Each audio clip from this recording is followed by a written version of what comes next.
Hello friends, welcome to the coaching class of RPCC rocks. Last video lecture में मैंने आपको AP series पढ़ाई थी, अर्थमेटिक प्रोग्रेशन। अर्थमेटिक प्रोग्रेशन में दो नंबर में कांस्टेंट डिफरेंस होता है और वही कांस्टेंट डिफरेंस पूरे सीरीज़ पे होता है। जैसे 1, 4, 7 आपको एग्जांपल दिया था। 1 और 4 में कॉमन डिफरेंस है 3, 7 और 4 में भी कॉमन डिफरेंस है 3, 10 और 7 में भी कॉमन डिफरेंस है 3। तो उसके लिए मैंने दो इंपॉर्टेंट फार्मूले बताए थे आपको कि कॉमन डिफरेंस कैसे निकालना है।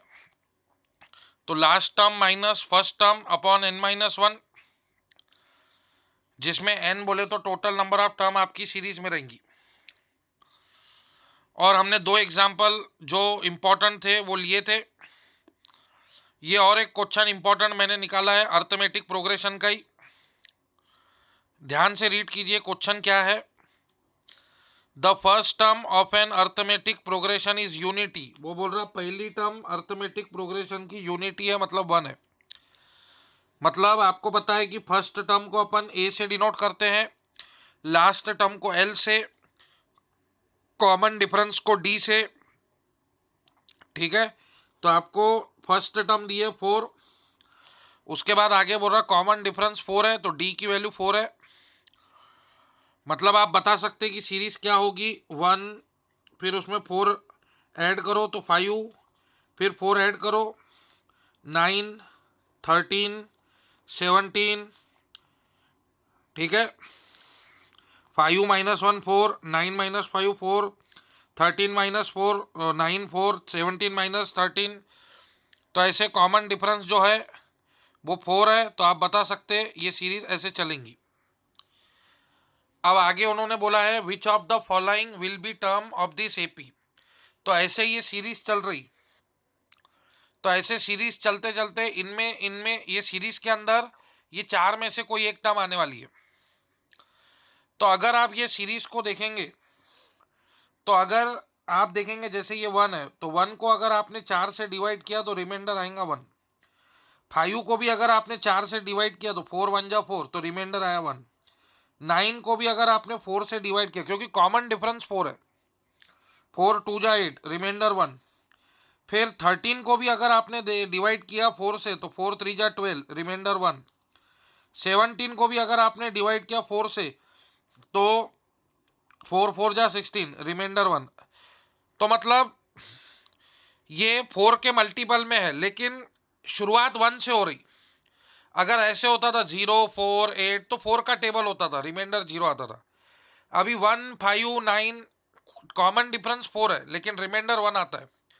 कल चल के एग्जाम में ऐसा भी आ सकता है 2 6 10, तो फिर आप 4 से कॉमन डिफरेंस 4 है तो डिवाइड करने के बाद रिमाइंडर 2 भी आता। 3 7 11 15 19 23, तो फिर इसमें कॉमन डिफरेंस 4 है लेकिन इसमें डिवाइड करने के बाद रिमाइंडर 3 आता है। इसी को अगर आप बोलेंगे तो ये 4k+1 है। अगर k की वैल्यू 0 रखा 4 × 0 0 0 + 1 1, k की वैल्यू 1 रखा 4 × 1 4 4 + 1 5, k की वैल्यू 2 रखा 4 × 2 8 8 + 1 9, ऐसा। तो अब बोल रहा है इनमें से कौन सी टर्म एपी सीरीज में आ सकती है। तो वही टर्म आएंगी जिसको 4 से डिवाइड करने के बाद रिमाइंडर 1 आता है। अब आप लोगों को 4 की डिविजिबिलिटी टेस्ट पता होगी। 4 की डिविजिबिलिटी टेस्ट है लास्ट 2 डिजिट।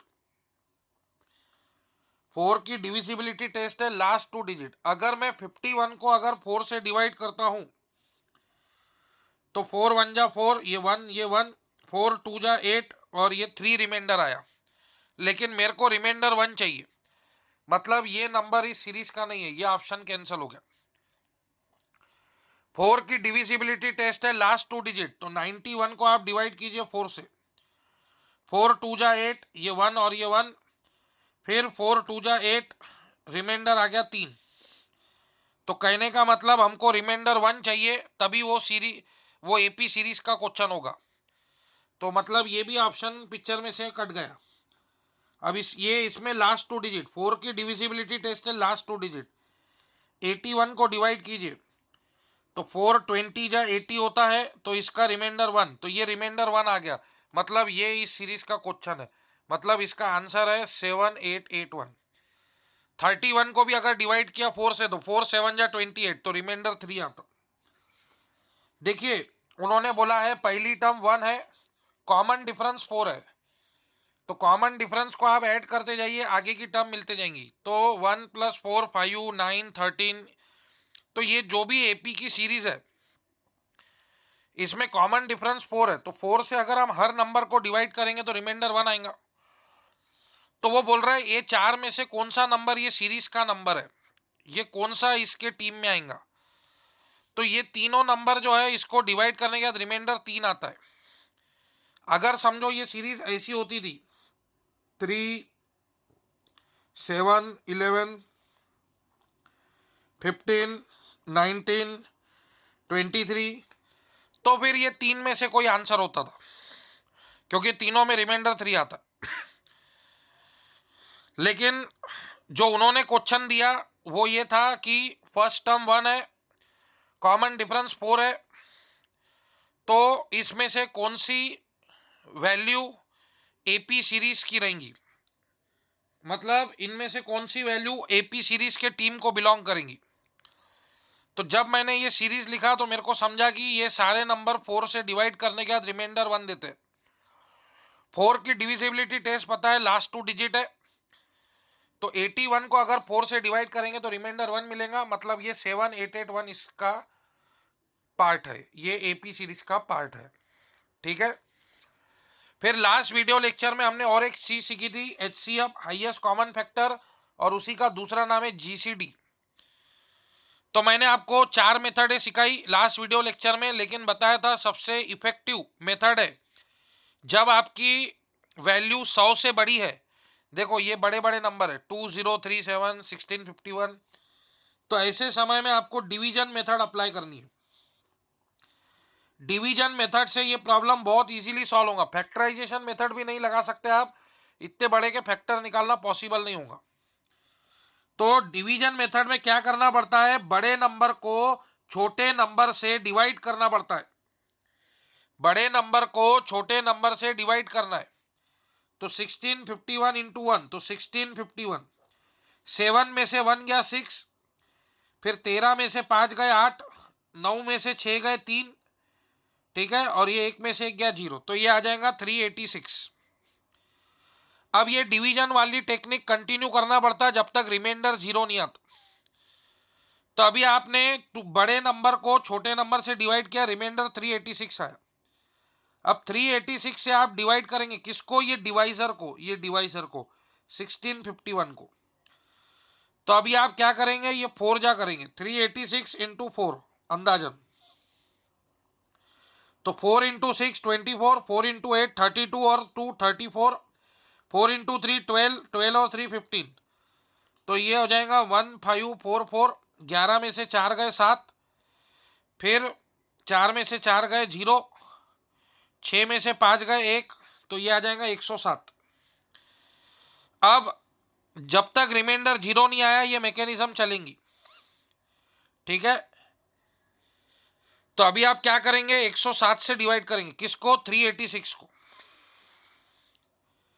तो आपको पता है 107 इंटू 3, 3 7 जा 21, 3 0 जा 0, ये 2, ठीक है, और 3 1 जा 3, तो 321 हो जाएगा 3 बार में। 6 में से 1 गए 5, 8 में से 2 गए 6, तो 65 आ गया। अब 65 से आप डिवाइड करेंगे किसको, 107 को। ठीक है।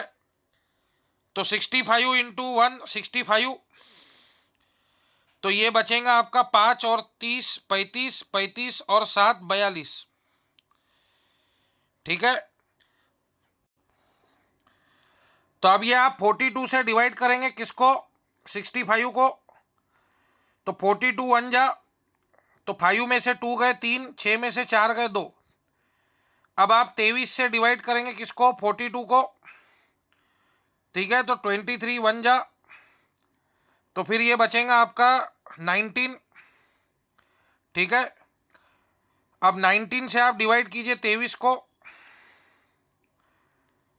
तो ये बचेगा 4, फिर 4 को से डिवाइड कीजिए 19 को, तो 4 4 जा 16, ये आ गया 3।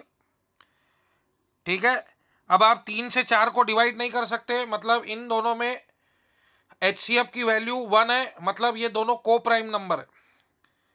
आई बात समझ में? इन दोनों में 1651 और 2037, इन दोनों में हाईएस्ट कॉमन फैक्टर जो रहेगा वो 1 रहेगा, और ये को प्राइम नंबर है। ठीक है, तो अब एक्चुअली क्वेश्चन ये था 1651 और 2032, हमने 2037 नंबर ले लिया, तो वो दोनों को प्राइम थे, वो बताना था।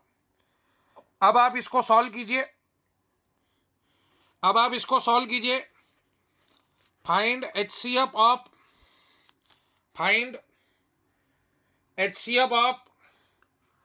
2032 एंड 1651। वीडियो को पॉज करके पहले आप इसका HCF खुद से ट्राई कीजिए, नहीं तो मैं आपको बताता हूं। ऐसे बड़े बड़े नंबर का HCF हम लोग डिवीजन मेथड से निकालते हैं। ठीक है, तो 1651 बड़े नंबर को छोटे नंबर से डिवाइड करते हैं। 2 में से 1 गया 1, 13 में से 5 गए 8, 9 में से 6 गए 3।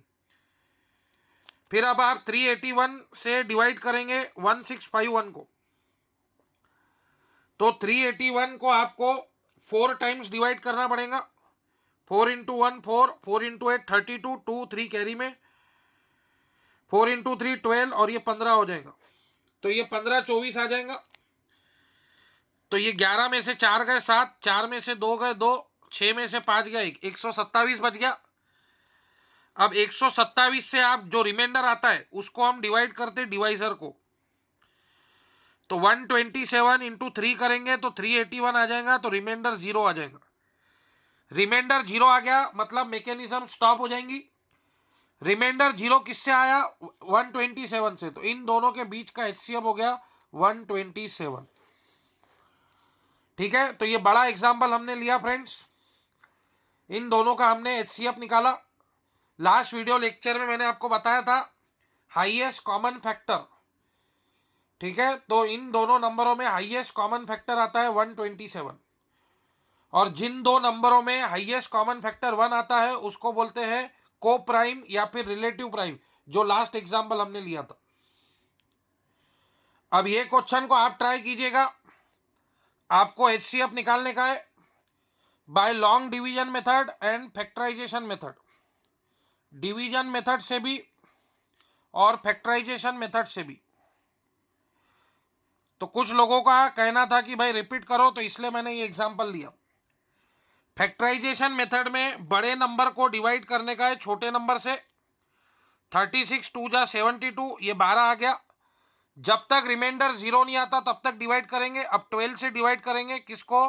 डिवाइजर को। डिवाइजर कौन है? 36, तो 12 3 जा 36 होता है, रिमाइंडर 0 आ गया। रिमाइंडर 0 किससे आया? 12 से, तो इनका HCF हो जाएगा 12। तो 36 एंड 84 का हाईएस्ट कॉमन फैक्टर होगा 12। फैक्टराइजेशन मेथड भी लगा सकते, ये 9 इंटू 4 होता है, 9 बोले तो 3 स्क्वायर, 4 बोले तो 2 स्क्वायर। 84 क्या होता है? तो 84 जो होता है वो 3 इंटू 18 होता है। ठीक है, मतलब 3 क्यूब 27, फिर 27 का डबल 54, नहीं 3 क्यूब नहीं आएगा, ये 84 होएगा 3 इंटू 27 इंटू 3 81 होता है, तो 28 बोले तो 4 इंटू 7, तो 3 इंटू 2 स्क्वायर इंटू 7, ये होगा इसके प्राइम फैक्टर्स। किसी भी नंबर को उसके प्राइम फैक्टर में ब्रेक करना उसको बोलते हैं फैक्टराइजेशन। अब इन दोनों में कॉमन नंबर 3 और 2 है, तो 3 टू दी पावर 1 इसमें भी है इसमें भी है, तो 3 आ जाएगा। 2 स्क्वायर इसमें भी है इसमें भी है, तो 2 स्क्वायर आ जाएगा। तो 2 स्क्वायर होता है 4, 4 इंटू 3 12, तो इसका HCF 12 आ जाएगा। तो इस तरह से आप सॉल्व कर सकते हैं HCF। फैक्टराइजेशन मेथड भी बहुत अच्छी है और डिवीजन मेथड भी बहुत अच्छी है। और सबको पता है 12 3 जा 36, 12 7 जा 84।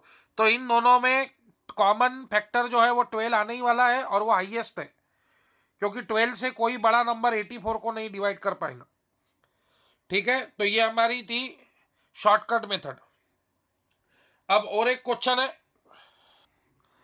अब नेक्स्ट प्रॉब्लम है। आज मैं आपको एक नया कंसेप्ट सिखाऊंगा। आज मैं आपको एलसीएम और एचसीएफ के बीच में रिलेशन बताऊंगा। समझो एक एक्स नंबर है और एक वाई नंबर है। The product of two numbers is equal to LCM into HCF होता है। तो इस टाइप के क्वेश्चन इस फॉर्मूले के ऊपर से बनते हैं। The LCM of two number is 576। तो अज्यूम करो दो नंबर है, एक का नाम एक्स है और एक का नाम वाई है। तो let X and Y are the two numbers. उन दोनों का एलसीएम हमको पता है 576। एलसीएम की वैल्यू आपको क्वेश्चन में गिवन है 576। एचसीएफ आपको 16 गिवन है उन दोनों नंबर का, highest common factor. If one of the two number is 64, मतलब एक्स या वाई में से कोई एक नंबर 64 है, तो अज्यूम करो एक्स 64 है, तो वाई कितना है। तो ये फार्मूले के जरिए हम इजीली निकाल लेंगे। 576 इंटू 16, एक्स है 64 इंटू वाई, वाई चाहिए हमको, तो y की वैल्यू आ जाएंगी 576 इंटू 16 डिवाइड बाई 64। 16 1 जा, ये 4 जा।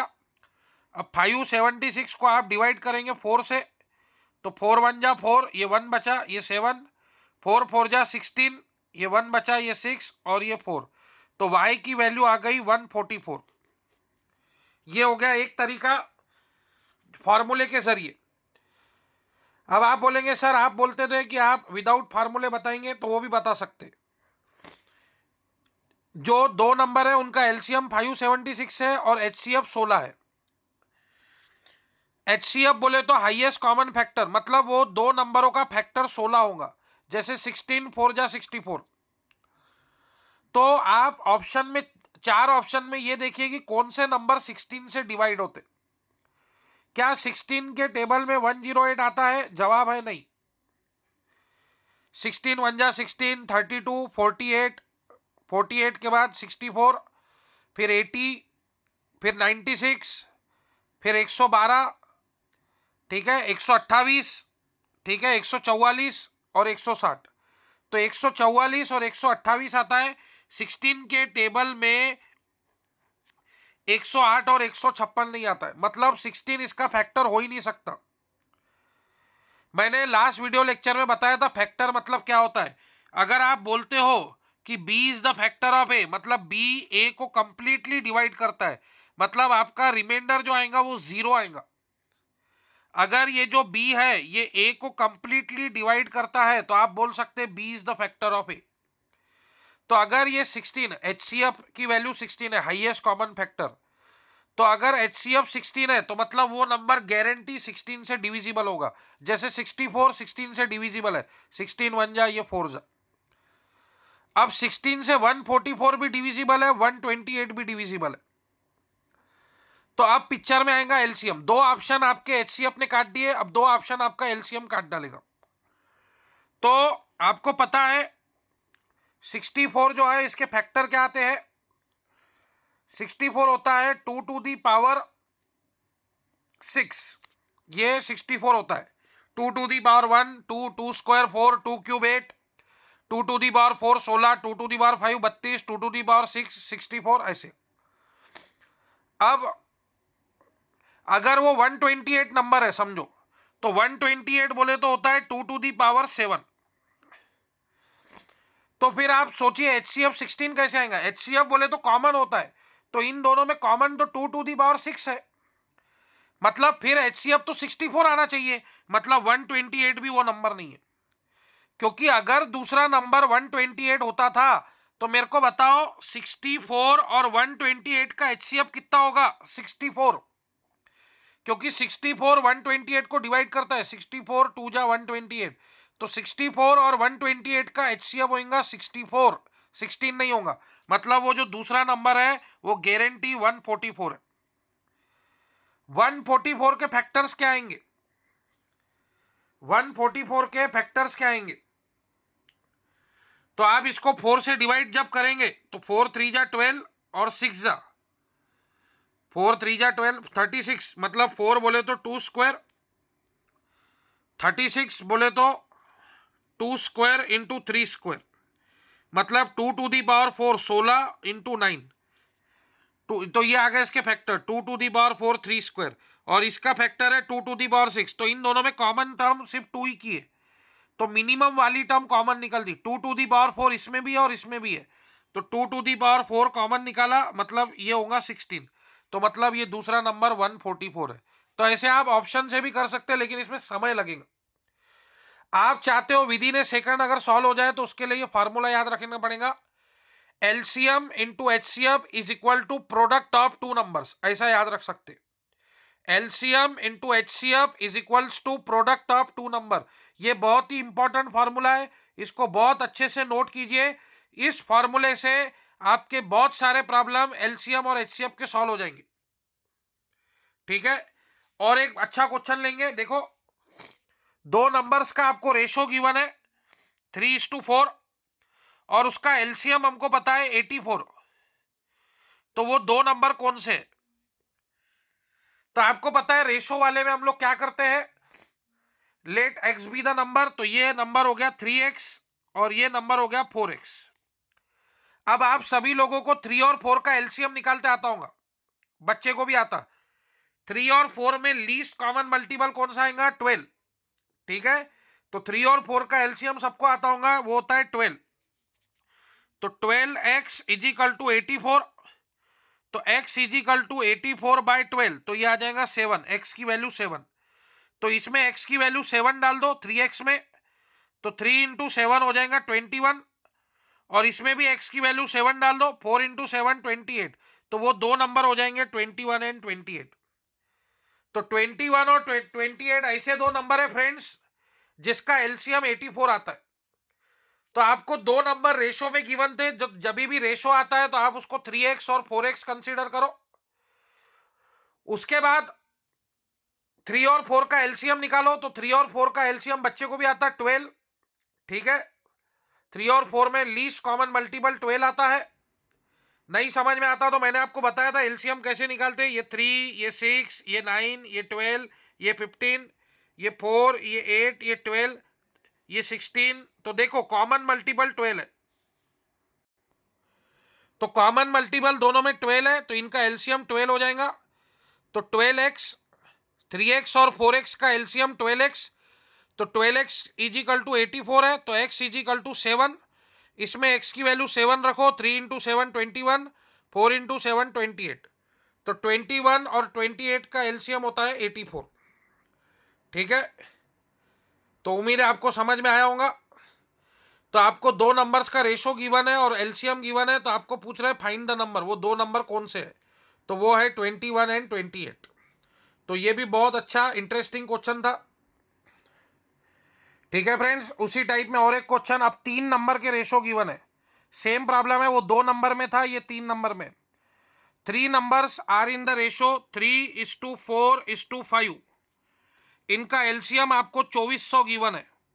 तो अभी मैंने आपको बताया ये गणित कैसे सॉल्व करना है। इसको आप कंसीडर करो 3x, इसको कंसीडर करो 4x, इसको कंसीडर करो 5x। अब आप इन तीनों का एलसीएम निकालो, तो 3 इंटू 4 12, 12 इंटू 5 60, तो इनका एलसीएम आ जाएगा 60।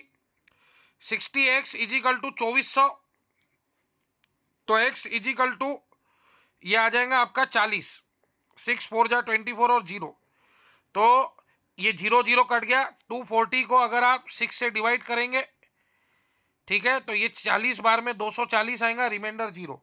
तो x की वैल्यू 40, तो 3 इंटू 40 120, 4 इंटू 40 160, 5 इंटू 40 200।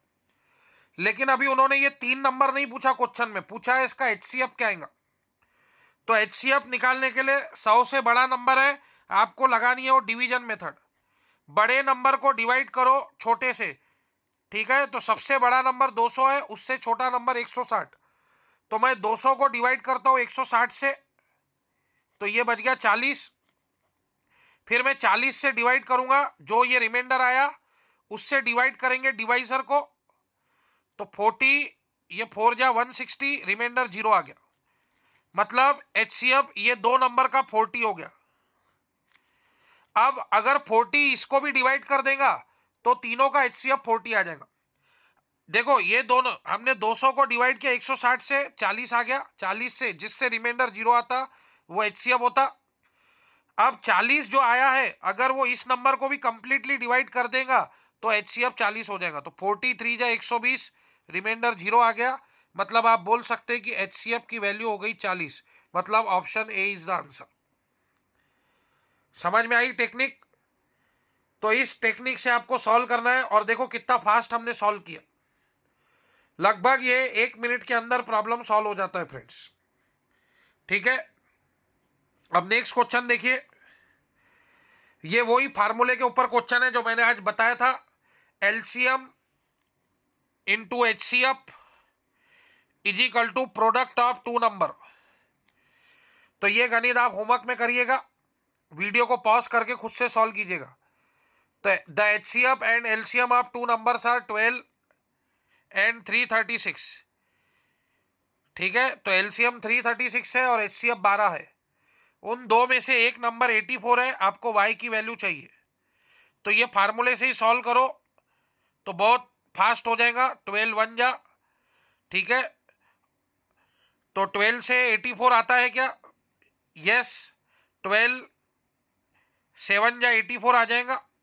अब 7 से डिवाइड करो 336 को, तो 7 4 जा 28, तो ये 5 बचा, 7 8 जा 56, तो 48 आ जाएगा वो दूसरा नंबर। ठीक है, तो ये फार्मूला बहुत इंपॉर्टेंट है, ये याद रखिएगा, LCM HCF is equal to x into Y. अगर विदाउट फार्मूला जाना है तो फिर मैंने आपको ट्रिक बताई है कि ऐसा नंबर देखो जिसमें हाईएस्ट कॉमन फैक्टर 12 आता हो। तो अब ये चारों ऑप्शन 12 से डिवाइड होते हैं। ठीक है, तो अभी HCF वाली टेक्निक फेल हो गई, तो अभी आपको LCM पे जाना पड़ेगा। ठीक है, तो LCM आपको देखना पड़ेगा कि 336 आपको किससे मिलेगा, क्या 36 से मिलेगा, 48 से मिलेगा, 72 से, 96 से, तो आपको सॉल्व करके देखना पड़ेगा। तो मैं आपको बताऊंगा इजी ट्रिक फॉलो करो, वो है ये formula, LCM into HCF is equal to product of 2 number. बहुत आसान फार्मूला है, आप याद रख सकते हैं और 1 मिनट के अंदर प्रॉब्लम इससे सॉल्व हो जाएगा। तो बहुत ही इंपॉर्टेंट क्वेश्चन है ये, इस प्रकार का क्वेश्चन आया तो आपको सॉल्व करते आना चाहिए। अब नेक्स्ट क्वेश्चन पे आइए, if the product of 2 number is 324, their HCF is 3, then their LCM is, देखो फार्मूला है LCM into HCF product of 2 number. तो अब वो बोल रहा है प्रोडक्ट ऑफ 2 नंबर की जो वैल्यू है, XY की जो वैल्यू है वो 324 है और HCF की वैल्यू 3 है, तो LCM कितना आएगा? तो आप HCF से डिवाइड कर दो, 324 को आप 3 से डिवाइड करो। ठीक है, तो इसका आंसर आ जाएगा 108। तो ये 108 टाइम्स में कंप्लीटली डिवाइड हो जाएगा। क्या ये नंबर 3 से डिविजिबल है? यस, 3 + 2 5, 5 + 4 9।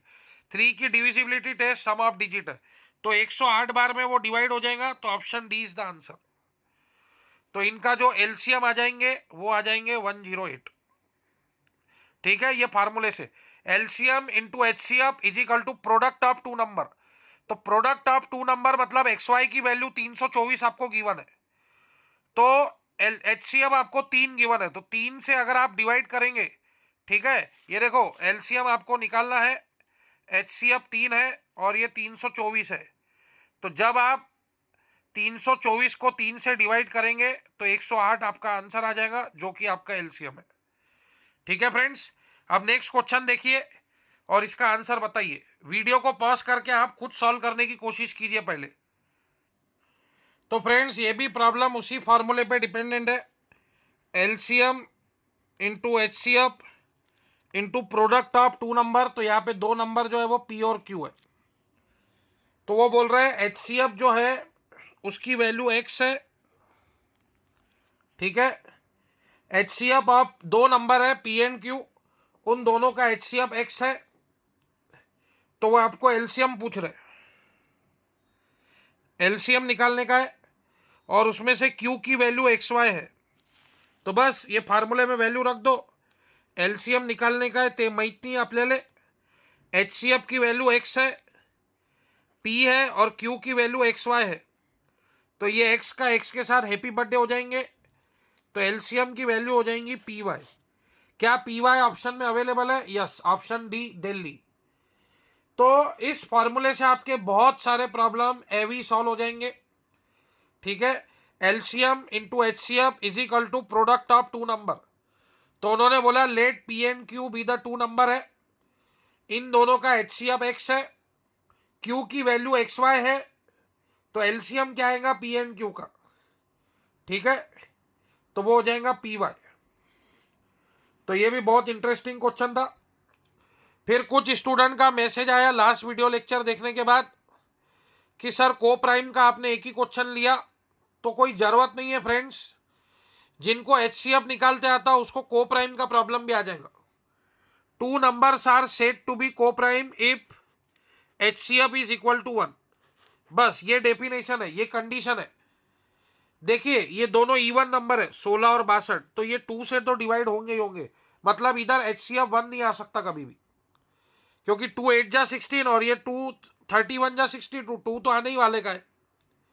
फिर उसके बाद इधर देखो ये 7 से होता, 7 3 जा 31, 7 5 जा 35. इसका एचसीएफ 7 आ जाएगा फ्रेंड. इसका एचसीएफ तुम्हारा 2 हो गया. अब ये 23 1 जा 23, 23 2 जा 46, 23 4 जा 92. तो इन दोनों का हाईएस्ट कॉमन फैक्टर जो है वो 23 है. तो बचा ऑप्शन बी 18 और 25. इन दोनों का एचसीएफ 1 है, इसलिए ये को प्राइम नंबर है. देखो ये 3 के टेबल में आता है, 3 6 जा 18, लेकिन 3 में टेबल में 25 नहीं आता है. 25 5 के टेबल में आता है. तो फ्रेंड्स ये को प्राइम नंबर है क्योंकि इन दोनों का एचसीएफ 1 है. ठीक है. तो इस तरह से आपको प्रॉब्लम्स के साथ डील करते आना चाहिए. और एक क्वेश्चन है बेसिक वाला, एकदम लो लेवल का. 2 नंबर है, एक 0 है और एक 6 है. तो बताइए इसका एचसीएफ क्या आएगा? तो अगर आपको पता था मैंने एचसीएफ बोले तो हाईएस्ट कॉमन फैक्टर. अगर ये बी एक, जब हम बी को डिवाइड करेंगे ए से और रिमाइंडर 0 आता है तो अपन बोल सकते हैं कि b is the factor of a. तो फ्रेंड्स आपको ये पता होना चाहिए मैथ्स के दुनिया में एनीथिंग अपॉन 0 इंफिनिटी होता है. इसीलिए जो नेचुरल नंबर रहते हैं उनकी शुरुआत जो होती है ना वो 1 से होती है. नेचुरल नंबर में कभी भी 0 नहीं आता. तो 0 is not a factor of natural number. ये बात आपको ध्यान में रखनी पड़ेगी. नेचुरल नंबर में 0 आता ही नहीं है. तो मतलब यहाँ पे कुछ कंसेप्ट ही नहीं आएगा. ये अनडिफाइंड वाली बात है. 0 एंड 6 का एचसीएफ आपका अनडिफाइंड रहेगा क्योंकि एचसीएफ बोले तो हाईएस्ट कॉमन फैक्टर, और फैक्टर में अगर 0 आ गया तो एनीथिंग अपॉन 0 बनता है इंफिनिटी. एनीथिंग अपॉन 0 बनता है इंफिनिटी. तो हम किसी भी नंबर को 0 से नहीं डिवाइड कर सकते, उससे इनफाइनाइट रिजल्ट आता है, अनडिफाइंड रिजल्ट आता है फ्रेंड्स. तो 0 cannot be factor of any natural number. 0 cannot be A factor of any natural number. ठीक है. एग्जाम में अनडिफाइंड की जगह नॉन भी आ सकता. तो बहुत सारे लोग 0 3 6 में से सिलेक्ट करते. बहुत सारे लोगों की सोच नन सिलेक्ट करने की नहीं रहती. तो आपको ये कंसेप्ट पता रहेगा तभी आप नन सिलेक्ट कर पाएंगे फ्रेंड्स. ये बहुत ही इजी क्वेश्चन था लेकिन बहुत लोगों को नहीं जमता टाइम पे, इसलिए मेरा काम है बताना. मेरा काम है शुरुआत इजी लेवल के प्रॉब्लम से करना और खत्म माँ बाप लेवल के प्रॉब्लम पे करना. तो आज हमने कुछ इजी लेवल के एग्जाम्पल देखे, ज़्यादा कोई हेवी प्रॉब्लम्स नहीं देखे. आगे के वीडियो लेक्चर में और हम बाप प्रॉब्लम एलसीएम और एचसीएफ पे लेके आएंगे. उम्मीद है अब आपको एलसीएम एचसीएफ निकालते आता होगा. Thank you friends. अगर आपको और रिक्वायरमेंट है और प्रैक्टिस की ज़रूरत है एलसीएम एचसीएफ कैसे निकालते, तो आप बताइए और एग्जाम्पल हम आपके लिए लेके आएंगे. ठीक है फ्रेंड्स, थैंक यू.